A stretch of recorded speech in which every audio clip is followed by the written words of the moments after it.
पढ़ के बताना ये क्या लिखा हुआ है। तो ये लिखा है फीमेल प्रेयर रूम, ना कि मुस्लिम प्रेयर रूम। यानी हर रिलीजन का बंदा, फिर चाहे वो क्रिश्चियन हो, हिंदू हो, मुस्लिम हो, सिख हो, अपनी प्रेयर यहाँ पढ़ सकता है। लेकिन हैदराबाद की बीजेपी एमपी माधवी लता के दिल्ली एयरपोर्ट के प्रेयर रूम में दुर्गा सुक्तम पढ़ने पे बहुत लोगों को प्रॉब्लम हो रही है। कांग्रेस पार्टी के national coordinator Mohammad Wasim airport authority से डिमांड कर रहे हैं कि माधवी पर एक्शन होना चाहिए, क्योंकि ये कम्युनल हेट है। और इसके बाद एमबीटी जैसे ग्रुप्स ने तो माधवी के नाम पर कंप्लेंट दर्ज करा दी, इसलिए क्योंकि जो जगह जिस चीज के लिए बनी हुई है, माधवी ने उस जगह को उस तरीके से यूज कर लिया। मतलब तुम्हारे लिए ये तो गलत है, लेकिन ये करना बिल्कुल सही है। ये सड़कों पे नमाज पढ़े, ये मंदिरों में नमाज पढ़े, कोई दिक्कत नहीं। अगर हिंदू जो स्पेस उसके यूज के लिए बनाया गया है, अगर वहां भी पूजा पाठ करे तो उस पर एफआईआर की जा रही है। क्या सही है, क्या गलत है? सर्वधर्म संभाव। एयरपोर्ट जैसे सार्वजनिक स्थानों पर प्रेयर रूम आमतौर पर किसी एक धर्म के लिए नहीं, बल्कि सभी धर्मों के लिए होते हैं। बोर्ड पर महिला प्रार्थना कक्ष लिखा है, जो इसे केवल महिलाओं के लिए आरक्षित करता है, किसी विशेष धर्म के लिए नहीं। गलत व्याख्या। ये दावा करना कि प्रार्थना कक्ष केवल एक विशेष धर्म की महिलाओं के लिए है, तार्किक रूप से गलत है। यह सार्वजनिक संसाधनों, पब्लिक रिसोर्सेज के अधिकार का उल्लंघन है। नियमों का पालन।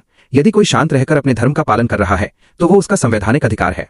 दोहरे मापदंड, डबल स्टैंडर्ड्स। वीडियो में तर्क दिया गया है कि सड़कों पर सार्वजनिक नमाज पढ़ने पर चुप्पी और प्रार्थना कक्ष में पूजा करने पर विरोध करना तार्किक विरोधाभास है। अधिकार। एक हिंदू महिला का प्रार्थना कक्ष में अपनी प्रार्थना करना उतना ही वैध है जितना किसी अन्य धर्म की महिला का। गोपनीयता, प्राइवेसी। प्रार्थना कक्ष के अंदर बिना अनुमति वीडियो बनाना या फोटो लेना कानूनी और नैतिक रूप से गलत हो सकता है। 2. तर्क, विज्ञान और ज्ञान का मेल, लॉजिक और साइंस। समाजशास्त्र, सोशियोलॉजी। सार्वजनिक स्थान, एयरपोर्ट्स, स्टेशंस सेकुलर होते हैं।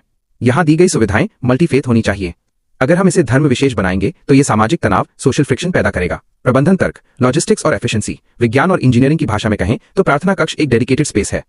इसका उद्देश्य यह है कि लोग सड़कों या रास्तों, कॉमन एरियाज को बाधित न करें। सड़क पर प्रार्थना बनाम कक्ष में सड़कों पर प्रार्थना करने से ट्रैफिक फ्लो बिगड़ता है और इमरजेंसी रिस्पांस टाइम बढ़ जाता है, जो वैज्ञानिक रूप से जानलेवा हो सकता है। प्रार्थना कक्ष का उपयोग करना सिस्टम की कार्यक्षमता, सिस्टम एफिशिएंसी को बढ़ाता है। मनोविज्ञान, साइकोलॉजी। इसे कम्युनल हेट कहना एक कॉग्निटिव बायस है, जहां लोग अपनी पसंद के हिसाब से सच्चाई को मोड़ देते हैं। 3. समाधान, सोल्यूशन। 1. स्पष्ट boarding, clear signage. Airport authority को फीमेल प्रेयर रूम के बजाय मल्टीफेथ प्रेयर रूम या मेडिटेशन रूम जैसे शब्दों का स्पष्ट उपयोग करना चाहिए, ताकि किसी को भ्रम न हो। 2. Decorum, quite zone.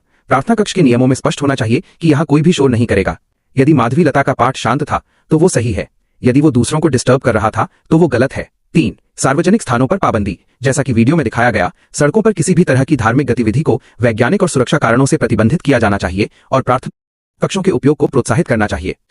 निष्कर्ष, अगर बोर्ड पर महिला प्रार्थना कक्ष लिखा है तो वो हर महिला यात्री का है। विज्ञान हमें सिखाता है कि सुविधाओं का उपयोग सिस्टम की दक्षता के लिए होना चाहिए और धर्म हमें शांति सिखाता है। असली समाधान एक दूसरे के धर्म के प्रति सहिष्णुता, टॉलरेंस में है, न कि विरोध में।